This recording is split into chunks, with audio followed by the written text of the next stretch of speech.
Twelfth हो, otherwise competitive examination हो, कोई भी एग्जामिनेशन देने के पहले मैं देखिए यहाँ बहुत अच्छा ढंग से लिखा गया है जो मैं आप लोगों को लिए बता रहा हूँ। जैसे देखो लिखा गया है कि तूफान सर के 5 महत्वपूर्ण टिप्स है ना।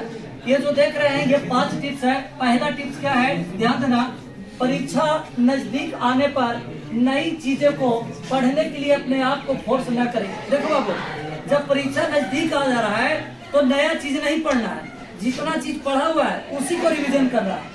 तो जो पढ़े हुए हैं उसी पर कॉन्फिडेंट रहे, उसका नोट्स बनाकर रखे और उससे रिवीजन करे बार बार। देखो अब लास्ट समय आ गया है परीक्षा के, इसलिए हम लोग अलग नहीं पढ़ेंगे, जो कुछ भी है कि नहीं उसी को रिवीजन करना है, अलग से नया चीज नहीं पढ़ना है। बाकी समझ में आ रहा है? गुड। दूसरा टिप्स क्या है, बार बार रिवीजन करे, अपना मॉक टेस्ट बार बार करे, अधिक से अधिक प्रैक्टिस करे। देखो मॉक टेस्ट का मतलब क्या होगा, सीधा सीधी समझिए, बार बार प्रैक्टिस कीजिए, जितना पढ़ा हुआ है उतना को बार बार प्रैक्टिस कीजिए और उसके बाद उसमें मॉक टेस्ट कीजिए। आई मीन जहाँ भी ऑब्जेक्टिव का सेट प्रैक्टिस सेट मिलता है कहीं भी तो उसको बार बार रिवीजन कीजिए, बार बार सेट प्रैक्टिस कीजिए, क्योंकि आपको पता होना चाहिए कि है ना practice makes a man perfect. जब प्रयास करते हैं तो उससे धीरे धीरे जो होता है वो आगे आप बढ़ते हैं। राइट, समझ में आ रहा है बात को? बहुत बढ़िया। नेक्स्ट टाइम धीरे में कहता है ग्रुप डिस्कशन बहुत कारगर होता है, यानी यूजफुल होता है।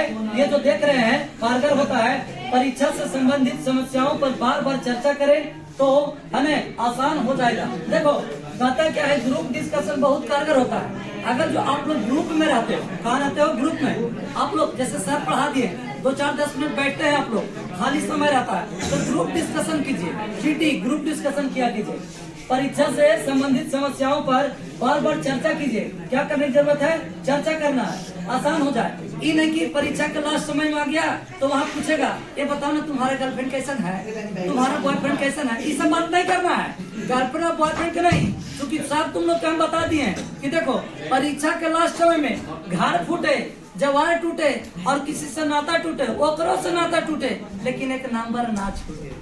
समझ में क्या कर रहे हैं कि घर फूटे, उससे रिश्ता टूटे या उससे से भी नाता टूटे, लेकिन एक नंबर न छोटे। इसलिए we only have to focus on only 1 number. क्योंकि आपको मालूम होना चाहिए कि अगर जो मैं बात करूं, यहाँ लिखा हुआ है 299 लिखा हुआ है और यहाँ लिखा हुआ 300। बताइए दोनों में क्या अंतर है? आपको तो मालूम होगा सब लोग। अरे जितने भी वीडियो देख रहे हो, जो भी बिहार के बंदा जुड़े हुए हमारे साथ में ऑनलाइन में, उस सब वीडियो देख रहे हो, बस इतना ही अंतर होगा कि 1 नंबर आप कम लाते हैं तो यहाँ पे 299 सेकेंड डिवीजन आ जाएगा और 300 नंबर आता है तो फर्स्ट डिवीजन आ जाएगा। इसलिए बार बार प्रैक्टिस करना है, बाबू सोना और जानू पर रहना नहीं है। ठीक है?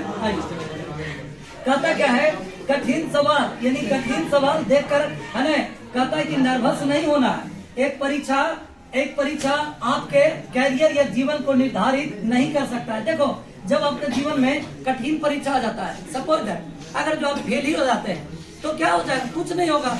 अरे बाबा कोई तुमको बोल दे सकता है नो, तो नो का मतलब नेगेटिव नहीं समझना है। नो का मतलब अगर जो आप पॉजिटिव इंसान है तो इसको पढ़ना है या समझना है। नो का मतलब नेक्स्ट अपॉर्चुनिटी, आपको और अच्छा मिलने वाला है। जैसे एक छोटा मोबाइल गया तो बड़ा मोबाइल आने वाला है, ठीक उसी प्रकार से रूठना नहीं है। अगर जो एक बार आपकी गर्लफ्रेंड धोखा दे दी तो समझिए कि अगले बार में और भी बहुत बढ़िया गर्लफ्रेंड आने वाली है।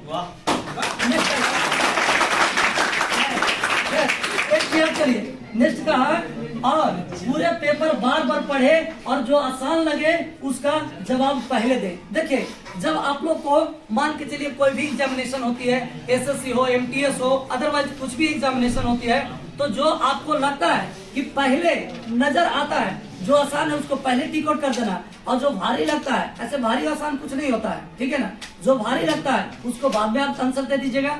तो ये रहा मेरा 5 टिप्स है जो कि फिर से एक रिवीजन कर देते हैं।